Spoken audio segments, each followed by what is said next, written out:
said such a thing. Actually, it's not from me. I'm wondering where that thing came from.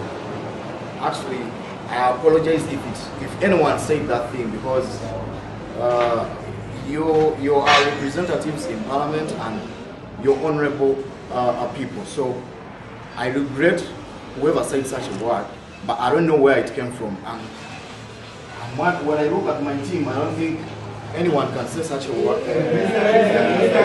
I'm overwhelmed. We captured that information. Radiology, the same. They are paying 20,000 for the scan, and we saw how the scan is. It's an ECG machine, but they are paying 20, and for the film, the thing is 50,000. So to make a total of 25, 5,000 to make a total of 25 for scanning. Laboratory. People buy gloves in a laboratory. Each patient that enters the lab has to go with a pair of gloves. I don't know whether laboratory workers put one pair of gloves per patient and throw it away. But they are saying that those gloves are collected in a bag, and they don't know what it is being used for. But every patient enters with a pair of what? Of gloves. ANC still, they told me, delivery wing, they told me every musawo who conducts a delivery first asks a client, ononda bamu kukoleko bulungi nyabo. That is abazalisa. Ononda bamu nje njakula bamu.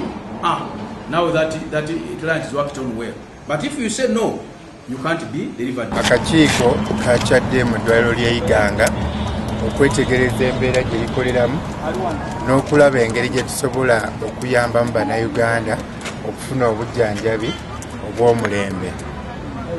Era bwe tukyadde tuzuddewo ebintu ebirungi bingi, ng'ekisooka nti abasawo batono naye bafuba okulaba nga bakola emirimu emingi, ate nga n'abantu be bajjanjaba bangi batwala ekitundutundu kinene, so bafuba.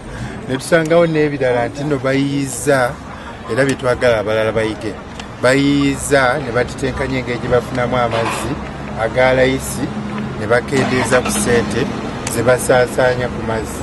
Ne tusanga n'ebirala ebirungi nti gavumenti ebadde etaddemu ssente okukyusa ku bizimbe ebimu ebiri mu kitundu.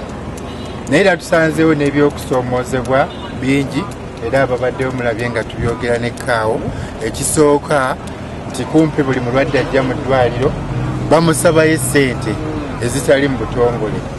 Lira tebalongoosa mukyala nga tasasudde emitwalo 15. Bwe tugenze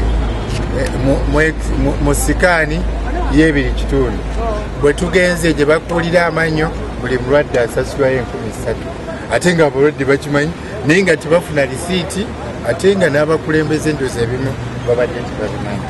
Naye ebyo tuyambye ne tubizuula, bagenda kulaba. First of all, it's illegal to charge money. That one we know. It's illegal. And it's a matter of